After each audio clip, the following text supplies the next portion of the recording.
Hello and welcome back to my shop. Today I want to show you a project that I did with these really interesting stones I found. I found them while I was camping in the bottom of a creek bed and they looked really cool. So I collected them to see if I could make something out of them. And what I decided to make out of them was a pair of 6-sided die. So stick around and see how this project turned out.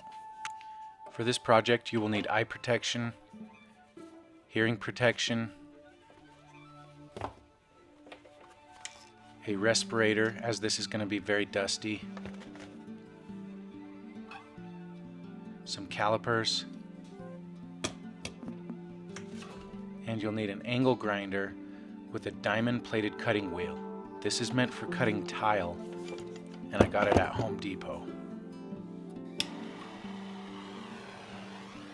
So this rock is kind of an awkward shape, and I'm not sure I'll be able to clamp it in a vise.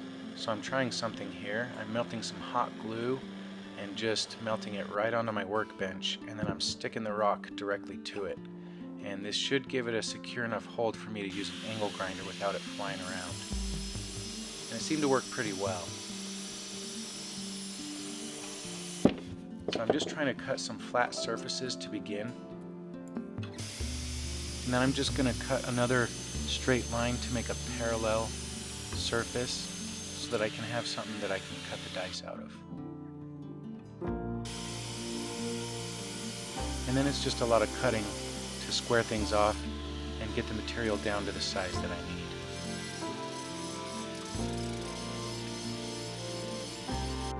need. I use a little machinist square to try to square things off.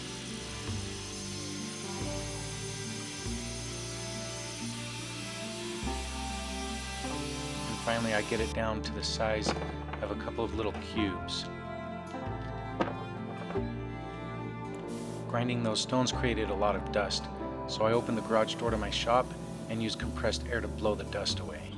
To further refine the shape of these cubes, I use these diamond plate knife sharpeners. They have diamonds embedded in the metal plates, and they work really well on stone, as diamond is harder than stone. And I'm just using these to flatten off and polish the stones up to the highest level that they can provide. I set my calipers to 3/4 of an inch. I think that'll be a good size for these dice. And then I start grinding away. And this is the tedious part of the process.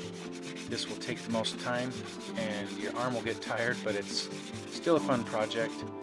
So just trudge on and continue. It takes a long time, but just check as you go. I'm using my square here to keep everything in square as best as I can. And then I use the calipers to make sure that everything is the correct size. You can see that I need a little more to go. So I have this other knife sharpener from Harbor Freight, and it's the same kind of diamond plate. And I'm just using this one because it's a little fresher and sharper, and it's going to remove stone a little faster.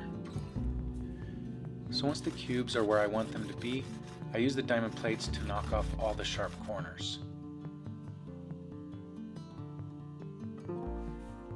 The highest grit that these diamond plates provide is a 600 grit finish, so that's all I'm going to do with these because I don't have any other way to polish these.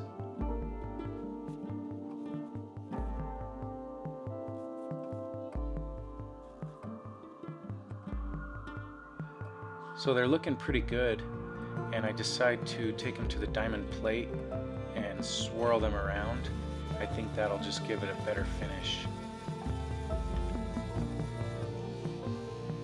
And I did decide to take it over to my buffing wheel to see if that would do anything. I don't know about polishing stone on a buffing wheel, but I thought I'd just give it a try. And it seemed to work pretty well. At least they look better than they did before. So I take a regular dice, and according to that dice, I mark out the dots to put the numbers on the dice. And what I'm going to use to grind these in is just a diamond ball burr on my rotary carving tool. And I just got these at Harbor Freight. They're pretty inexpensive. I'm just freehanding everything here. These are meant to be handmade, and they're not super precise.